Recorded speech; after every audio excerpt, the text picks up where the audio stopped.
താരറാണി പദത്തിലിരിക്കെയാണ് നടി ശ്രീദേവിയുടെ അപ്രതീക്ഷിത വിയോഗം. സിനിമാ ലോകത്തെ ആകെ ഞെട്ടിച്ച സംഭവമായിരുന്നു അത്. 2018 ഫെബ്രുവരി 24 ശ്രീദേവി മരിച്ചത്. ബാത്ടബിൽ വീണുള്ള അപകട മരണമായിരുന്നു നടിയുടേത്. താരത്തിന്റെ മരണത്തെ സംബന്ധിച്ച് നിരവധി അഭ്യൂഹങ്ങൾ ഉയർന്നിരുന്നു. ഭാര്യയെ കൊലപ്പെടുത്തിയെന്ന് ആരോപിച്ച ബോണി കപൂറിനെതിരെ കേസ് വരെ എടുത്തു. എന്നാൽ ഒടുവിൽ ദുബായ് പോലീസിൽ നിന്ന് അദ്ദേഹത്തിന് ക്ലീൻ ചിറ്റ് ലഭിച്ചിരുന്നു. അപകട മരണമാണെന്നും അസ്വാഭാവിക മരണമൊന്നുമല്ലെന്നും അന്വേഷണ സംഘം അറിയിച്ചു. ശരീരസൗന്ദര്യം നിലനിർത്താൻ ശ്രീദേവി കർശനമായ ഡയറ്റ് പിന്തുടർന്നിരുന്നു എന്ന് ബോണി കപൂർ തന്നെ വർഷങ്ങൾക്ക് ശേഷം വെളിപ്പെടുത്തിയിരുന്നു. ക്രാഷ് ഡയറ്റ് അല്ലെങ്കിൽ ലോ ഉപ്പ് ഡയറ്റ് കാരണം നടിക്ക് നിരന്തരമായ ബ്ലാക്ക് ഔട്ടുകൾ ഉണ്ടായിരുന്നതായും അദ്ദേഹം വെളിപ്പെടുത്തി. പട്ടിണി കിടക്കുക പോലും ചെയ്തിരുന്നു. അത് കാരണം പലപ്പോഴും ശ്രീദേവി ബോധരഹിതയായിട്ടുണ്ടെന്നാണ് ബോണി പറഞ്ഞത്.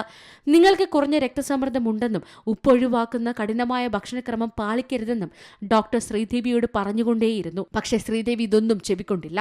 ഉപ്പ് ശരീരത്തിൽ വെള്ളം കെട്ടിനിൽക്കാൻ കാരണമാകുമെന്ന് മിക്ക സ്ത്രീകളും വിശ്വസിക്കുന്നു.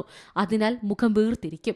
അതുകൊണ്ടാണ് ശ്രീദേവി ഉപ്പ് ഒഴിവാക്കിയിരുന്നത്. സാലഡ് കഴിക്കുകയാണെങ്കിൽ പോലും അതിൽ കുറച്ച് ഉപ്പ് വിതരണമെന്ന് ഞങ്ങൾ അവളോട് പറയാറുണ്ടായിരുന്നു എന്ന് പോലും ബോണി കപൂർ പറയുന്നു. പക്ഷേ ശ്രീദേവി ഇതിനൊന്നും കൂട്ടാക്കിയില്ല.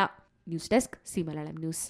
ഏറ്റവും പുതിയ വാർത്തകളും വിശേഷങ്ങളും വിരൽ തുമ്പിലറിയാൻ സി മലയാളം ന്യൂസ് എല്ലാ ഡിജിറ്റൽ പ്ലാറ്റ്ഫോമുകളിലും ലഭ്യം.